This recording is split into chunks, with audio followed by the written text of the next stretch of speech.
It seems like now stress is more prevalent than ever before in our daily lives. But what about dogs? Dogs also stress. So on today's episode, we're going to talk about understanding stress responses in dogs, and hopefully by the end of it, you'll understand a little bit more about your dog and maybe why they do some of the things they do.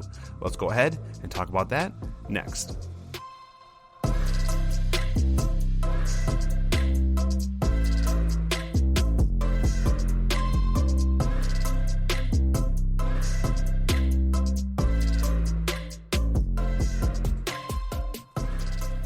All right, let me adjust my mic here real quick. Hey guys, let's get into this week's episode. We're going to be talking about understanding stress responses in dogs and just kind of dive into it. We won't be diving into it too nerdy. Maybe I'll put a episode out sometime in the future that gets a little bit more into a deep dive. I'm going to keep this a little bit more kind of broad, but I want to get the point across. But before I do, hey guys, I'm Jake from OnDogTrainingAcademy.com. We're an online dog training business. Check us out on dogtrainingacademy.com. On there, you can see we have courses, we're putting out webinars, and what I think a lot of people have utilized and seem to really enjoy is the one-on-one virtual lessons that we're able to do, where I can see you, you can see me working with our dog, and being able to help you through any situations that you might have. So whether you're looking for a virtual hands-on, or if you're looking to just ask questions and get some answers, definitely check us out. You can schedule it. All of that's easy to do right on our website on dogtrainingacademy.com. So, like I said, we're going to talk about stress and dogs. This is something I think that's not too new or shouldn't be shocking that dogs have stress. I mean, every living creature, in my opinion, deals with stress. I don't even know if that's an opinion. Every living creature, to some degree, deals with stress. Whether it's a zebra that's trying to run away from a lion or whatever animals are chasing them, or if it's a animal that's starving to death and wanting to get food and needs to get food, and just the stress of that. So stress is all over the place. Humans deal with it. It's definitely no shocker that we have stress. But we're going to talk about stress with our dogs. And the first thing I want to talk about, I was going to talk about it in a different way, and I decided to mix it up a little bit. I first want to talk about some signs of stress, because these can be misinterpreted, I think, at times. Or maybe what you think isn't stress actually is. So a few signs of stress is, the first thing is pacing and shaking. Pacing, I mean, you think about people when they're nervous, they'll like twitch their legs, they'll rock back and forth, they'll walk around, they'll pace. Same thing with shaking. When there's nerves, when there's excitement. And you have to remember that stress isn't just a negative. You can be excited, overly excited, and that to your body, and we'll talk about that in a little bit, is a form of stress. So pacing, shaking, you got the dogs who are whining and barking. The whining, I call some of this whining, I call it leaking, where like the dog is so stressed, it's going, and you can't stop them. It doesn't matter. You could scream at them till your face explodes. They're not going to stop doing it. Same thing with barking. Like the dog is barking at something, whether it's a stranger or another dog, then they're excited or they're afraid, they're stressing. And so that barking, excessive barking, is a really good sign that potentially your dog is stressed. You've got some of your more subtle ones like yawning. I know some people maybe don't realize this, but you know, dogs do yawn when they're tired, but dogs also yawn when they're stressed. And depending on how you want to look at it, I know some places say that it's a stress response. Some people think it's a way to cope with stress. I kind of lean more towards the coping part, but yawning is definitely something. So if it's in the middle of the day and your dog was just playing or doing something and they're not tired and they yawn, chances are there might be a little stress there. Excessive drooling. So I actually notice this the most when dogs are in cars. When a dog is in a car and they're not really thrilled about being in the car, you'll see excessive panting. I believe panting is somewhere on my list here too. But you also see just drooling. Like the dog will literally just be sitting there and drool will be coming out of their mouth. It's not that they're hungry. It's that the stress is causing that to happen.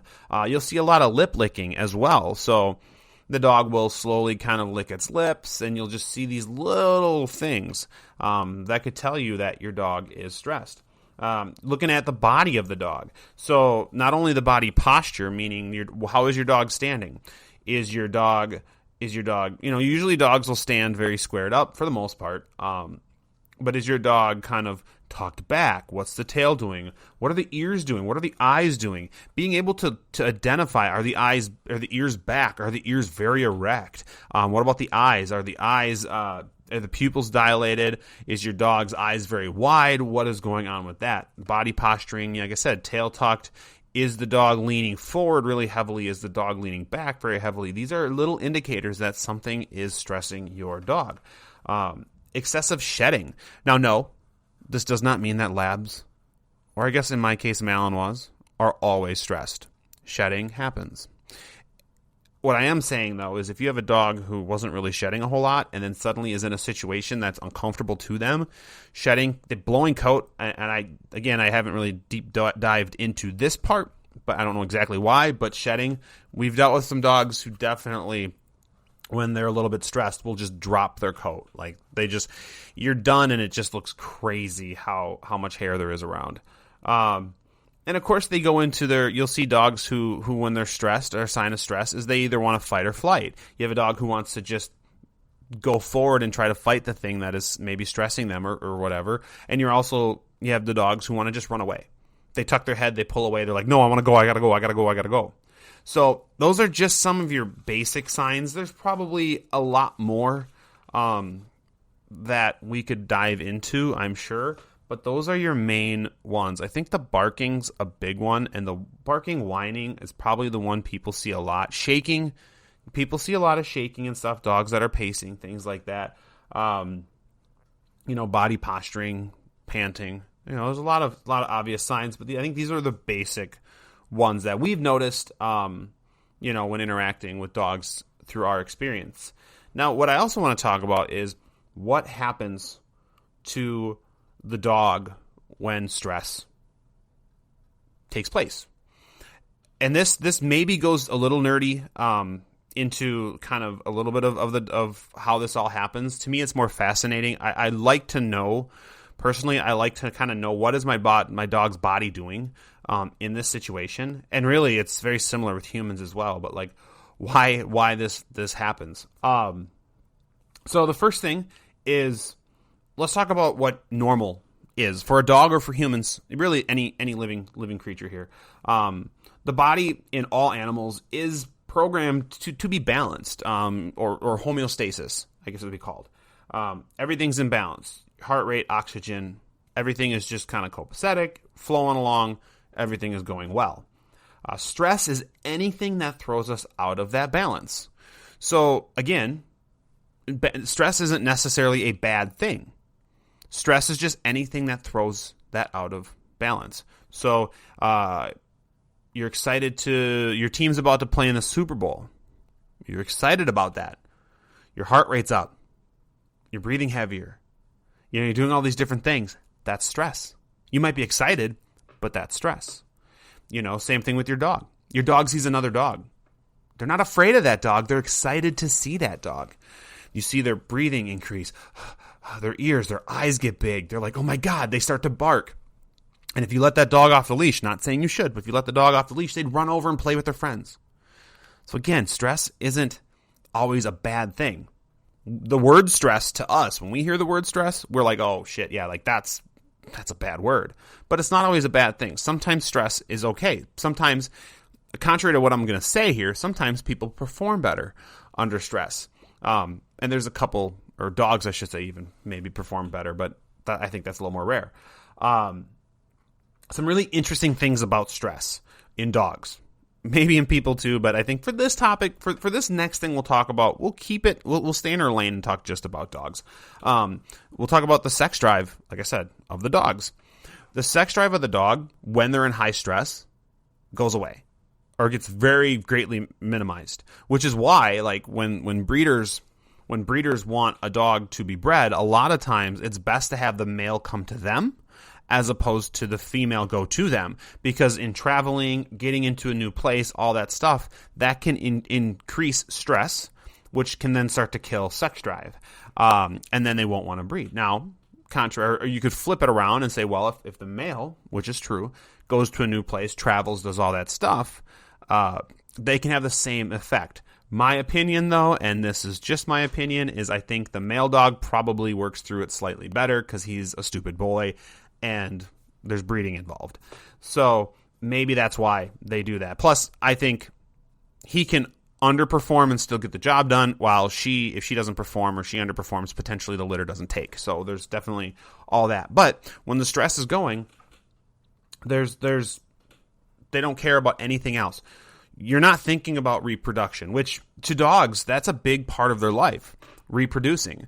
To even humans, I mean, think about sex drive and all that stuff. For humans, that drives a lot of what we do in life. Like I said, I'm not going to get too much into the human part of it, but with the dogs too, it drives a big part of what they do. But when there's stress, that all goes away. Their biggest thing is, how do I get out of this situation, or how does this end? How does this end? You could say the fight or flight thing. If it's a negative stress, the fight or flight, saying, I don't care about breeding. All I care about right now is survival. I have to survive. So that's kind of an interesting thing. The next one, which I think is incredibly interesting, it's something I knew, but it's something I think is very interesting, is pain in stressed dogs may be absent. I'll repeat that. Pain in stressed dogs may be absent. So what does that mean? Well, let's take you bring your dog out to a park, and your dog is reactive or fearful of other dogs. And your dog sees other dogs, starts to bark, wants to fight them, wants to pull away, whatever. We'll be right back.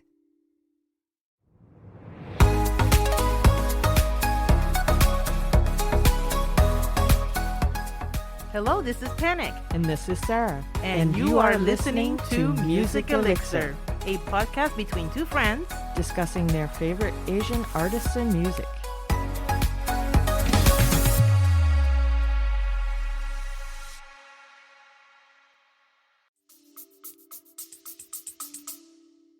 You can crank on their leash as much as you want. You could turn your e-collar up to maximum and correct them. But there's a very high likelihood that it's going to be ineffective, because the dog, a stressed dog doesn't feel the pain the same way as a balanced dog would, a homeostasis dog would. So that to me is super interesting. So I train a lot with sport dog people, and there is stress in some of the sport dog stuff that we do. And it's really interesting to watch how some of the dogs don't really improve during these times when the owners get heavy-handed with them. Now, some do. Some definitely do, and that just means that maybe the stress isn't quite as big. There isn't as much there as before. But when dogs are under heavy stress, you could punch them in the face, and I'm not saying you should do that. Do not do that. And they won't feel it, because their issues, the stress issues, is trumping, is overtaking that pain response. So I find that really interesting, and we'll get into a little bit of that at the end. The next one is they have sharpened senses. So if you take a dog who's afraid of thunderstorms, or we could say thunderstorms, or you could say gunshots, a loud noise, bang. Suddenly a dog who's kind of in that stress zone, someone slams a door or drops something on the floor, that dog is fast to get over threshold, or fast to react to those. Because they're on edge, because their senses are heightened. There's a lot of dogs who, when they get super, super stressed, and let's say they're afraid of another dog, and they're worried that dog's going to attack them. You reach down and you pet that dog just to let them know. You scratch them on the neck, which is a common place for dogs to bite when they attack. You touch them on the neck, and that dog quickly turns and snaps at you. It's not that the dog was being aggressive to you. That was their response. That was their stress response. They were like, "Oh shit! Like something's attacking me!" It's think about it. Think about it in the sense of like a scary movie, right? You're watching a scary movie. If anybody watched this, like back in the day, there was the whole big the original one, not the ones after, but the original Paranormal Activity, I think it was called, where it's basically home video looking. You could even say, whatever. I can't remember the name of dang movies now. But Paranormal Activity, there's a lot of quietness, and that quietness brings stress. And what'll happen then is not even the thing that scares you. Like, it could be like you're watching and something scary is about to happen. You know what's about to happen. And then a cat jumps up on the table or runs across the screen and you're like, whoa, geez, cripe. You know, that's your sharpened senses. Like, see that you're ready for anything to happen at any time. Something bad's going to happen. And even though it wasn't something bad, it caused you to have that response. Well, it's the same with dogs. So kind of keep that in mind. Think about that. The dog's body. This to me this explains a lot, and people and dogs. But the body is affected when stress happens. So when stress happens, the heart rate increases, breathing increases, blood is diverted from basically anything the stomach south. Well, if a person, but basically the stomach and everything, all the blood, the digestive system shuts down, and the blood is diverted to muscles for that fight or flight, like whatever's happening. Which in turn, this makes sense, which in turn then is why you'll have some dogs that'll go to like boarding places or be out, have an experience. Let's say they're afraid of thunder. So after the thunderstorm happens, your dog goes out and they have diarrhea. It makes sense because when the digestive system shuts down, your intestines are now going, we're not taking in any water, guys. We're full. We're not taking any water. We're busy doing something else. So instead of absorbing the water, which then creates your firmer poop, this is fun to talk about, it basically says, nope, we're just passing everything through. Another theory in this is that the reason this happens is because they want the dog to push everything through, because anything from the stomach beyond into the intestines is all weight. That's going to affect movement, affect reaction time. So it just liquefies basically which is why like you take your dog boarding places. If you're exercising your dog, and this is another thing that people don't think about, but hot dogs can get stressed. I mean, when your body's overheating and stuff, your dog's body is stressing. So when your dog is done playing, they sucked a bunch of water down during that time to try and stay cool, but their body is stressing. So potentially that's what's happening is the water's going in, but they're like, you know what? We're not taking any absorption, and it just shoots it right out, which is why your dogs get diarrhea. Think about this too. Like, I know a couple people who go to like trial their dogs, or they're going into a big competition, and pre-competition nerves, which is stress, they get diarrhea from it. They get loose stools. I guess it's weird calling a person's stuff loose stool, but either way, they get a loose stool, which I find it's interesting, but now it kind of makes sense. It definitely makes sense. And of course, we don't want a dog to have long-term stress. So like separation anxieties, things like that. That's a long-term stress, because long-term stress, just like you see with people, can have long-lasting issues. Long-term stuff, immune system issues, weight loss. You see a lot of stuff that we're not as different as people think when it comes to a lot of like how our bodies function in a way as dogs. So like how we handle stress or how we work stress. Yeah, maybe dogs can't think about, oh my God, in 2 weeks from now, I've got this big meeting, and you can think that far ahead and you can stress about that. Like, I can stress about something that's happening in 2 weeks. Dogs don't think that way. What dogs think about, what causes a dog to stress, could be they hear thunder in the distance, they feel the pressure change.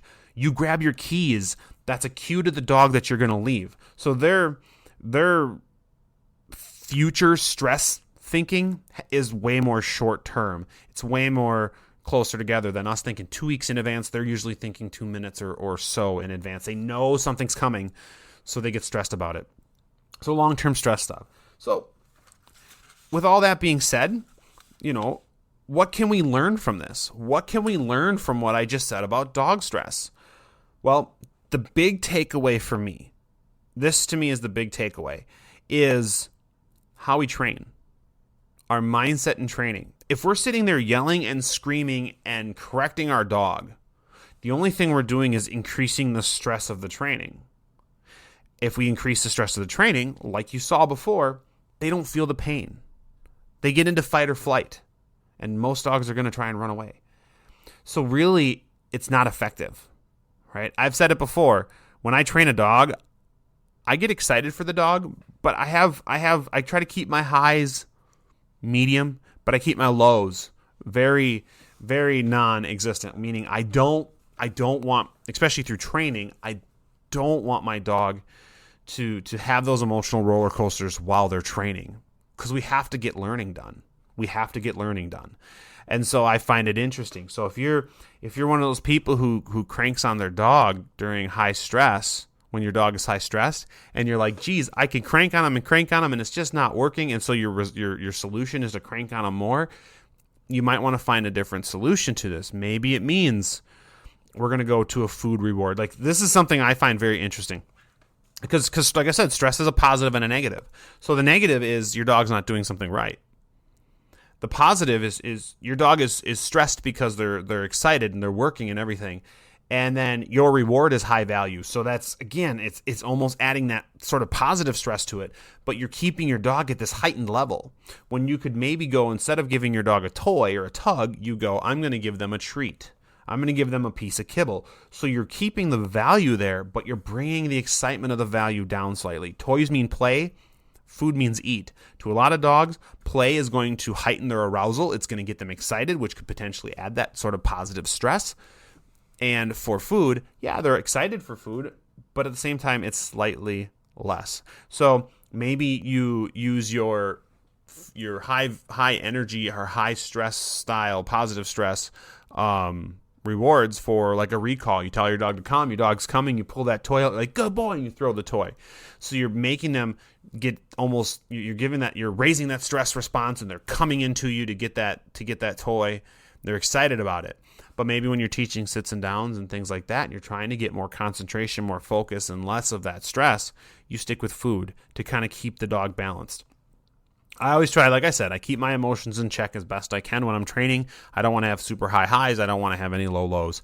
I want to just stay like, hey, we're training. This is what happens, because I feel like if I can keep a cool head through a whole training, if I can keep myself very clear, that energy is going to get passed to my dog, and my dog is going to feel the same way as well. So I really feel like that this is an important thing to take away. The other thing you take away from this is, you know what? When your dog is afraid during storms, gunfire, whatever, loud noises, when your dog is afraid, it is absolutely useless to correct them. I think it's absolutely useless to try to add a negative to a negative. You need to come up with different solutions, whether that means temporary solutions, meaning you're going to have the radio on, you're going to do something, or something we've been doing. So our dog Luda, he's not a fan of thunderstorms, and I've said this before on previous podcasts. We had a storm roll through July 2019. Up until then, he was bulletproof in the sense of being able to handle things, and that storm dropped softball-sized hail on our house and absolutely destroyed it. Through that, you could call it a PTSD, you can call it whatever. He developed anxiety when there were storms and stuff, or high winds. And so this early season storms that we've been dealing with, not a great thing for him. But what we started doing is we actually, just this last storm, we started giving him these CBD gummies, and they definitely helped. So there's ways you can do it. Yes, you can go to more vet recommended pharmaceutical style meds for your dog. Just like with people, but I like to try more natural things if I can help it. So I did find that the CBD thing did take the edge off enough. Now, would that help with a dog who has severe separation anxiety? I'm going to say no. But will it help take the edge off of some of these certain little things? Yeah, I think it actually could really help. Don't be afraid to use medication if you feel like it is an option that is helpful. In the end, what we're looking for is we're trying to help our dogs get through these stress things. Whether it's training, whether it's storms, whether it's a good stress or negative stress, we're trying to figure out, hey, how do we get our dogs to work through these? And that's what I hope by listening to this. And if you have to, go back and listen to it again. Definitely just what I'm hoping is we can figure out ways. We can identify, you know what, my dog does that. You know what, I do yell at my dog when they are stressed because I think they're being naughty, but maybe it's just stress that's causing it. And then you can maybe understand why it's not effective what you're doing with your dog. So anyways, guys, I hope this podcast episode was useful. Researching this one, it really opened my eyes. I knew and I understood stress with dogs, but just reading it, kind of, especially the what happens with the dog's body was very interesting to me. So I wanted to get this one covered. It was very fun for me to research and everything. It kind of opens my eyes to these things that I already thought I had a good grasp on. But you know what? We can all learn new things, and we can all get better at whatever it is we are doing. So guys, I hope this was helpful for you. We are on YouTube. This one will not be on YouTube, but we do have other podcasts posted up on YouTube. So check out our YouTube channel there, like and subscribe to that so you get notifications when our new ones pop up. We had a power outage yesterday, and I'm dealing with camera issues. That is why we did not have the camera set up today. It just did not work out time-wise. I had to reboot the computer because everything shut down when we lost power because of the storm. It was pretty nasty. So, and Luda did not approve of that storm whatsoever. But anyways, guys, thank you for listening. Share this with your friends if you think your friends could benefit from it. I know we're just trying to reach out to as many people as possible and help everybody. But thank you guys, and of course, like always, we'll see you next week.